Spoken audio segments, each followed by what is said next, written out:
He was thinking about making a war movie. And I said, well, Stanley, you already made Path of Glory. And he said, well, that's people think of that as an anti-war movie. I want to make a war movie.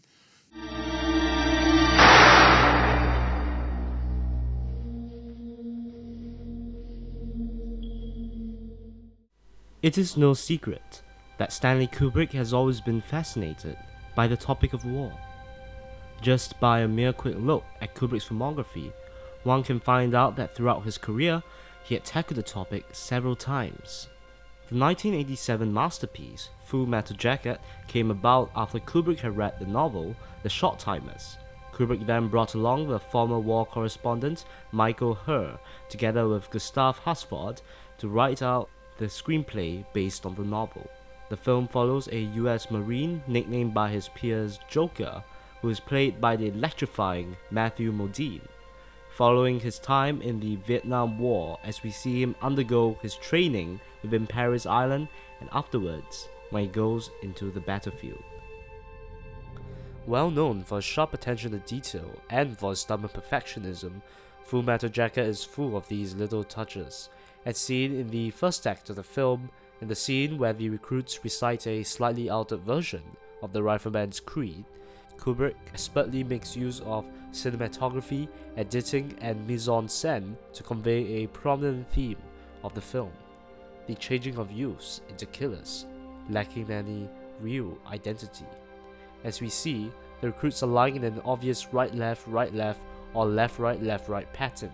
They wear the same bland white uniforms, and their bunk beds are lined with the utmost precision. Even the environment is dull, with bright lights clearly illuminating the room and the walls painted in a dull blank color.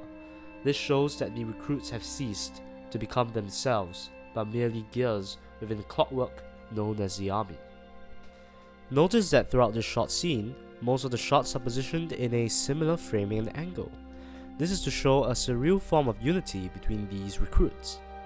Kubrick further enhances this feeling with his signature one-point perspective technique, creating lines which converge onto a single point in the frame. The third shot shows a medium close-up of Joker's face.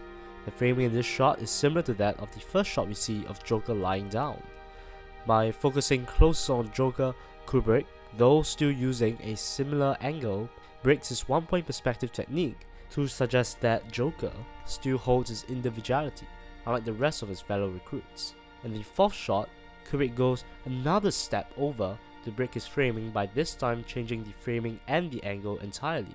Furthermore, the use of editing to contrast the angles used in the earlier few shots and in this shot further implies that Private Pao does not fit within this clockwork, and we see that this is later true when Private Pao fails to cope with his training. This juxtaposition of vastly different types of shots can also be seen throughout the film.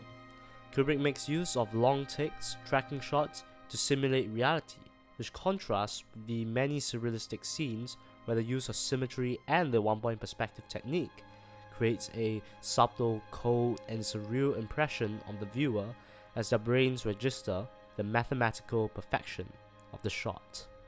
Realism is implemented in the film also through sound, where many of the scenes of war lack any music to further emphasize the diegetic sound effects that occur during the wartime, such as the footsteps of the soldiers running or the loud noises of the gun firing at the enemy, thus adding to the realism of the scene. Kubrick also uses diegetic sound effects to disconnect the viewer from the characters, as seen in the helicopter scene where a helicopter gunner shoots down innocent Vietnamese farmers. Joker questions the gunner's humanity. However, his voice is overpowered by the sounds of the helicopter models, turning a potentially dramatic scene into a lackluster one. Kubrick's use of non-diegetic music also immerses the viewer into the time of the Vietnam War, with Kubrick using pieces of popular music hits from that era, such as Johnny Wright's Hello Vietnam or Nancy Sinatra's These Boots Are Made for Walking from the years of 1955 and 1975, when the Vietnam War was still occurring. However, in the surrealistic scenes, Kubrick will eliminate the realism he has set up by using a haunting film score to further enhance the surrealism in the shot. Stanley Kubrick makes use of cinematography and sound to convey vastly different moods. This is to further emphasize the theme of duality and contradiction prevalent within the film. How Joker wears two contradictory accessories, a peace button and a helmet with the writing "Born to Kill" on it, pacifism and savagery, respectively. Despite Fullmetal Jacket's cinematic excellence, it may not be the war film for everyone. Unlike the Vietnam War films released before it, Fullmetal Jacket is fully content with experimenting with narrative structure and film form to embody the film's themes, something the average movie watcher may not be able to understand. The film also does not portray war as neither positive nor negative, and instead revels in its contradictory morality and ambiguity. It distances itself from its own characters and instead observes them, from the environment, from the outside.